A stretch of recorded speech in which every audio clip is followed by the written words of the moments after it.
இறைவா, இரவு நேர வணக்கம். நோ வணக்கங்கள். எஸ். ம். என் செல்வங்களே, உங்களுக்கும் அதில் பங்கு உண்டு. தாத்தா, எங்களுக்கு பங்கு உண்டா? ஷேர் இருக்குதா? ஆமாம் செல்வங்களே, நான் எப்போ இறைவனுக்கு வணக்கம் செய்தோனோ, நம் அனைவரின் உடம்பிலும் இறைவனுடைய ஒரு பாகம் இருக்கிறது. அதற்கு பெயர் தான் உயிர். எப்போ நான் இறைவனுக்கு வணக்கம் செய்தோனோ,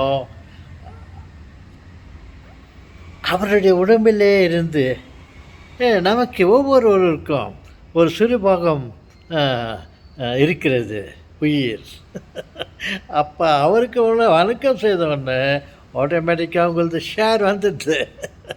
ஏஸ், அந்த ஷேர் உங்கள்கிட்ட இல்லைனாக்கா, அந்த உயிர் உங்கள்கிட்ட இல்லைனாக்கா, நான் அவருக்கு வணக்கம் செய்வதை உங்களால் உணர முடியாது. ஏன்னா உயிர் இல்லை உங்களிடம். எப்பொழுது அவருடைய உயிர் உங்களிடம் இருக்கிறதோ அப்போது ஆட்டோமேட்டிக்காக உங்கள்கிட்ட ஷேர் வந்துடுது. அதனால் ஆண்டவனுக்கு சொல்லிவிட்டு உங்களுக்கு சொல்லாடி கூட பரவாயில்ல. தாத்தா, எங்களை மறந்துடாது தாத்தா. நோ, ஐ வில் நெவர் மறக்க மாட்டேன்.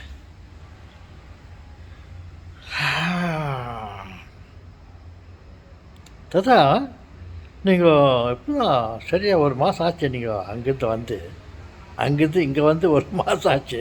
எப்படி தாத்தா, ஹவு டு யூ ஃபீல்? எப்படி உணர்றீங்க? என் செல்வங்களே, உண்மையை கூற வேண்டுமே என்றால், என்னை நல்ல விதமாக கவனித்து கொண்டார்கள் என்னுடைய குழந்தைகள். அங்கே மகன், மற்றொரு புறத்தில் மகள், 2 பேரும் போட்டி போட்டுக்கொண்டு, அவங்க என்கிட்ட தான் ஆக்கணும், நான் தான் உன்னை வர வச்சேன்னு இது பெரிய மகள்து. இவன் போடி, இவன் வந்து காரை ஓப்பன் பண்ணி வச்சுட்டு வந்து ஏறுங்க போகலாம் அப்படின்ட்டு இவன் கூப்பிடுவான். அப்படி இருந்தோம் அதற்கு தகுந்த மாதிரி அழைப்போடு இல்லாமல் எங்களை மிகவும் சந்தோஷமாக வைத்து கொண்டிருந்தார்கள். அதை முடித்து கொண்டு அவர்கள் 2 பேருக்கும் நாங்கள் ஒரு ஏமாத்தில் பண்ணிவிட்டு நாங்கள் வந்து சேர்ந்துட்டோம் இந்தியாவுக்கு. பிறந்த நாடு அவரெல்லாம் பாடினார், நம்ம நாட்டை போல் இருக்குமா வெளிநாடு என்று ஏதோ ஒரு பாட்டு பண்ணாங்கல்ல. அந்த மாதிரி நான் இங்கே வந்த பிறகு என்ன உணர்றேன்னா, ஒரு மாதிரி சந்தோஷமாக இருக்குது. கிளைமேட்டெல்லாம் பெங்களூர் கிளைமேட் நிரந்தரமான கிளைமேட். அங்கே டெரிபிள் குளிர், பிலோ த நார்மல். என்ன தாத்தா, பிலோ த நார்மலா? நார்மல் கூட இல்லையா, பிலோ த நார்மலா? ஆம் செல்வாங்களே, எப்போ பார்த்தாலும் ஒரு ஜாக்கெட். அதனால் அழகாக ட்ரெஸ் பண்ண போகலான்னா இல்லைங்க, எல்லாம் ஜாக்கெட் கருப்பாக உலன் ஜாக்கெட்டுங்க, பேண்ட்டு, இப்படி தான் ஒரே ட்ரெஸ்ஸு ஒரு வருஷமாக காலத்துக்கு போட்டால் கூட அவனுக்கு புது ட்ரெஸ்ஸாக பழைய ட்ரெஸ்ஸாக யாருக்கும் தெரியாது. இல்லை இவனுக்கே இது பழைய கசகாதான்னு தெரியாது. அந்த மாதிரி ஒரு விதமான வாழ்க்கை. அங்கே பெரிய பெரிய மால்களாக இருக்கும், ஷாப்பிங் மால்ஸ், பெரிய பெரிய மால்ஸுகள் எல்லாம் இருக்கும்.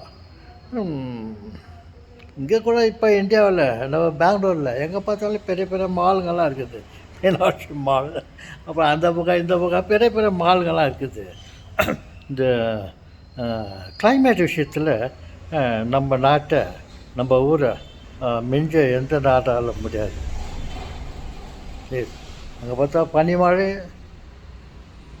குளிர்காலம் போன உடனே வெயில் காலம், அது டெரிபிள். 40, 45, ஈவன் 50 எல்லாம் நாங்கள் அனுபவிச்சிருக்கிறோம். ஒரு வருஷத்துக்கு A to Z இந்த மாதிரி ஆரம்ப காலத்துலேருந்து அந்த வருடம் முடிகிற காலத்து வரையும் அந்த அனுபவத்தை நாங்கள் அனுபவிச்சிருக்கிறோம் அங்கே. அதில் வெயில் காலம், குளிர்காலம், மழைக்காலம். இன்னொன்று என்னென்னா, அங்கே வந்து ஒரு நாளைக்கு ஒரு 4-5 வெதருங்க மாறிக்கொண்டே இருக்கும். நல்லா இருக்கும். வெயில் வந்துன்னே இருக்கும். திடீர்னுட்டு ஒரு மாதிரி க்ளவுடாக வந்துடும், காற்று வரும். காற்று வந்தோடனே மழை வரும். திரும்ப மழை வந்துன்னே இருக்குதுன்னு பார்த்தாக்கா எங்கேயுமே தண்ணி இருக்காது. எல்லாம் மலை பிரதேசம். தண்ணியெல்லாம் வடிஞ்சிட்டு இருக்கும். அப்படியே வெயில் ஸ்டார்ட் ஆகிடும். அப்புறம் சாயங்காலம் ஆக குளிர் ஸ்டார்ட் ஆகும். இந்த மாதிரியான இடம். ஆனால் இங்கே வந்து அப்படி இல்லை. பாருங்கள், ஒரு அது நார்மலாக இருக்குது. அந்த மாதிரி ஒரு அனுபவம். அப்புறம் இங்கே வந்து பாருங்கள், இப்போ வந்து இங்கே பலவிதமான பண்டிகைகளை நம்ம சிறப்பாக கொண்டாடுறாங்க. தீபாவளி, இப்போது இந்த வாரத்துலலாம் ஆயுத பூஜை, சரஸ்வதி பூஜை, ஆயுத பூஜை, பலவிதமான விழாக்களை வெளிப்புறத்தில் ஆடம்பரமாக கொண்டாடுகிறார்கள். ரோட்டில் போனால், மார்க்கெட்டுக்கு போனால், எங்கே பார்த்தாலையும் இந்த பூஜை சாமான்கள் சொல்லிட்டு வாழை மரங்கள், மிட்டாய் வகைகள், பொரி வகைகள், கரும்பு வகைகள் எங்கே பார்த்தாலும் நிரம்பி கிடக்கும். அதை வாங்குவதற்கு மக்கள் கூட்டம் திரளாக போய்கொண்டு ரோட்டில் இடம் இல்லாமல் அவ்வளோ நெருக்கடியாக பார்ப்பதற்கு அப்பேற்பட்ட அழகாக இருக்கும் மக்கள் கூட்டம். அங்கே மக்கள் கூட்டமாக மக்களே இல்லை. வீட்டில் இருக்கிறார்கள், குடும்பத்தோடு வீட்டில் இருக்கிறார்கள். அவர்கள் வெளியே பார்க்க முடியாது. வீட்டு உள்ளேயே காரில் உக்காந்துக்கிறாங்க. ஒரு ஷாப்பிங் காம்ப்ளெக்ஸ் போன வச்சுங்க, அவங்கள வெளியில் நம்மளால் பார்க்க முடியாது. வீட்டு உள்ளேயே காரில் உக்காந்துக்கிறாங்க. காரில் உக்காந்துக்கின்னு எல்லாம் சீட் பெல்ட்டெல்லாம் போட்டுக்கோன்னு எல்லாம் போட்டுக்குவாங்க. சீட் பெல்ட் போடலைனாக்கா அது அலற மாட்டிக்கும். ஓ, யாருன்னு சரியாக டோர் ஓப்பன் பண்ணி க்ளோஸ் பண்ணலையா, சீட் பெல்ட் போடலையான்னு சொல்லிட்டு உள்ளே எல்லாம் பார்த்து சரி பண்ணிக்குவாங்க. உக்காந்துக்கின்னு கையில் ஒரு ரிமோட் இருக்கும். அந்த ரிமோட்டை ப்ரெஸ் பண்ண உடனே ஆட்டோமேட்டிக்காக அந்த ஷட்டர் அது ஓப்பன் ஆகிடும். அவன் காரில் உக்காந்து ஒரு ரிமோட் கண்ட்ரோலில் அப்படி ஆன் பண்ண உடனே அந்த டோரு ஓப்பன் ஆகிட்டே இருக்கும். இவர் பாட்டுக்கு போயிடுவார். போயிட்டு அங்கே கொஞ்சம் தூரம் போனாக்கா அது ஆட்டோமேட்டிக்காக அந்த டோரு க்ளோஸ் ஆகிடும். ஜனங்க உள்ளேருந்து வெளியே வர்றதே நம்ம பார்க்க முடியாது. அப்புறம் நேராக மாலுக்கு போயிட்டு அங்கே மால்கிட்ட போயிட்டு அங்கே கீழே இறங்கி பல ஆயிரக்கணக்கான கார்கள் எல்லாம் இருக்காங்க. பல ஆயிரக்கணக்கெல்லாம். ஆமாம், அங்கே வெறும் கார் மையம்தான். எனக்கு அவங்க நெடும் தூரத்தில் சென்று அவர்கள் பர்ச்சேசிங்கோ, சர்ச்சுக்கு போகிறதோ, சில கிளப்புக்கு போகிறதெல்லாம் ஒன்றும் ரொம்ப தூரத்தில் இருக்கும். அவங்களுக்கு காரு இல்லாமல் இருக்க முடியாது. ஒரு வீட்டில் வந்து ஒரு 2-3 கார்களுக்கு மேலே கூட இருக்கும். அம்மா அப்பாவும் 2 பேரும் வேலைக்கு போவாங்க. அவங்க 2 பேர் இருக்கும் டிஃப்ரெண்ட் டைமிங். அவங்க 2 பேரும் அவங்கவுங்க காரில் போயிடுவாங்க. பையன் பொண்ணு இருப்பாங்க. அவங்களும் அவங்கவுங்களுக்கு ஒரு கார் வச்சுன்னு இருப்பாங்க.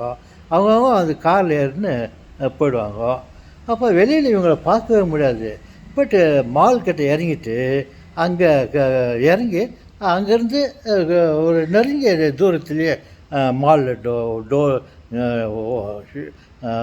இருக்கும். அங்கே உள்ளே போயிடுவாங்க. உள்ளே ஷாப்பிங்கெல்லாம் முடிச்சுக்கின்னு அங்கேருந்து காரில் உட்காருவாங்க. கார்லேருந்து வீட்டு உள்ளே கிட்ட வரும்போது ஷட்டர் ஓப்பன் ஆகிடும். ரிமோட்டில் ஓப்பன் ஆகிட்டு இவங்க உள்ளே போயிட்டு உள்ளே இறங்கி போயிடுவாங்க. இப்படி தான் அவங்கள நம்ம பார்க்க முடியும். இங்கத்த மாதிரி ரோடுகளெல்லாம் பலவிதமான பட்டாசுகள், பலவிதமான பழக்கடைகள், பலவிதமான காய்கறிகள், பலவிதமான வாழை மரம், அலங்காரத்துக்கு தேவையான பொருட்கள் எங்கே பார்த்தாலும் விற்பனைக்கு இருக்கும். அதில் மக்கள் அவர்களுக்கு தேவையான பொருட்களை வாங்கி கொண்டு இருப்பதை கண் குளிர பார்க்கலாம். அதில் ஒரு ரோட்லேயும் ஒரு இடத்துலையும் விதவிதமான கலர் பல்புகள், சீரியல் செட்டுக்கும். அந்த ஊரே ஒரு அலங்காரமாக இருக்கும்.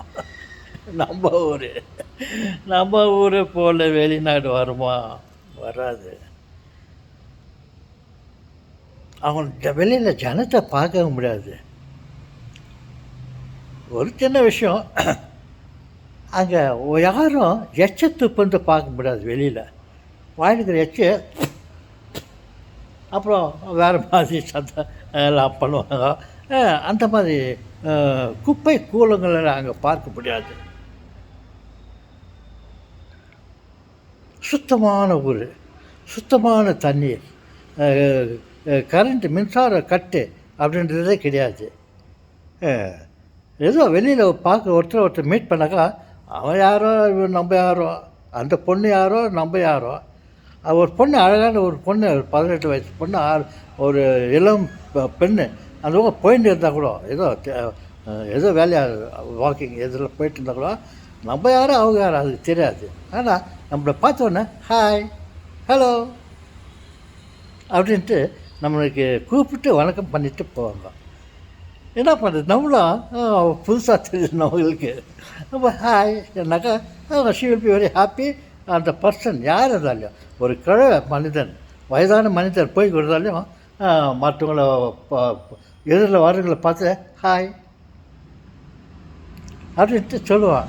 அவன் நம்மளை பார்த்து ஹாயின்னொன்னே நம்மளுக்கு ஒரு மாதிரி சந்தோஷமாகும். யார் அவன் நம்மளுக்கு கூப்பிட்டு விஷ் பண்ணுறான்னு சொல்லிட்டு நம்மளும் அவனோட டபுள் பண்ணுங்க ஹாய் சொல்லிட்டு நம்ம அவனுக்கு ஹாய் பண்ணுவோம். இந்த மாதிரி இடம் அது. இல்லைன்னா வித்தியாசமாக இருக்குது அவங்களுக்கும் நம்மளுக்கும். நம்ம அங்கே சுதந்திரமாக இருக்கிறோம். சில சமயத்தில் அவன் ஏதாவது ஸ்வீட் அது சாப்பிட்டா கூட சாப்பிட்டவா அந்த சரி பேப்பரை அப்படியே கீழே போட்டுட்டு போய்ட்றோம். அங்கே அதெல்லாம் பார்க்க முடியாது. யாரும் ஏதாவது ஒரு சாக்லேட் சாப்பிட்டா கூட சாப்பிட்டுட்டு இந்த டஸ்ட்பின் எங்கே இருக்கும் தூரத்தில் இருந்துச்சுன்னா சாப்பிட்ட வாழைப்பழத்தோடோ அது இன்னொன்று வழியிலலாம் வாழைப்பழம், எந்த ஃப்ரூட்ஸு, எந்த உணவுப் பொருள் சாப்பிட மாட்டாங்க அவங்க. எதோ அப்படி தவறி ஒரு சாக்லேட்டு எதோ சாப்பிட்டுட்டாக்கா எடுத்து அது பாக்கெட்டில் போட்டுருவாங்க, அவருடைய பாஸ்கெட்டில் போட்டுருவாங்க, பார்த்து போய்ட்டு வீட்டில் இருக்கிற டஸ்ட்பினில் போட்டுருவாங்க. இங்கே நம்ம சுதந்திரம் ஆனால் நமக்கு எந்தெந்த சுதந்திரத்தை எப்படி கையாள வேண்டும் என்று நாம் இன்னும் சிறிது கற்றுக்கொள்ள வேண்டும். ஒன்று என்ன என்றால், இங்கே மக்கள் தொகை அதிகம். நமக்கு அரசாங்கம் எவ்வளவு ஜனம் தொகை அதிகமாக இருந்தாலும் அதற்கு ஈடாக எவ்வளவு அளவுக்கு குப்பைகளை கீழே போடாமையோ இல்லை குப்பை தொட்டிகளெல்லாம் ஏற்பாடு பண்ணி தினந்தோறும் அந்த குப்பைகளை வாரிக்கொண்டு போய் சுத்தம் செய்து கொண்டிருக்கிறார்கள். அங்கே வாரத்துக்கு ஒரே நாள் வரும், ஒரு பெரிய வெஹிக்கிள் வரும். இங்கே பெரிய பெரிய டஸ்ட்பின்களாக ஒரு 3 விதமான டஸ்ட்பின் இருக்கும்.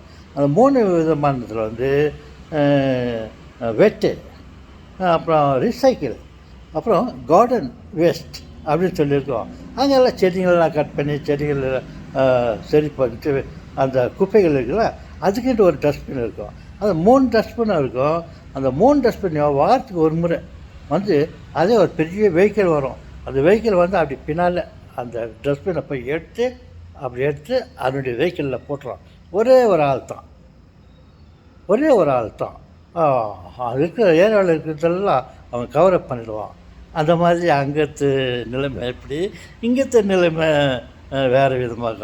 ஆனால் ஒரு சந்தோஷமாக நான் ஃபீல் பண்ணுறேன். ஜனங்க நிறையா இருக்காங்க, ஒருத்தர் பார்த்து மகிழ்ந்து கொண்டு நம்ம போகிறோம். ஆனால் நம்மக்கிட்ட அந்த பழக்கம் இல்லை.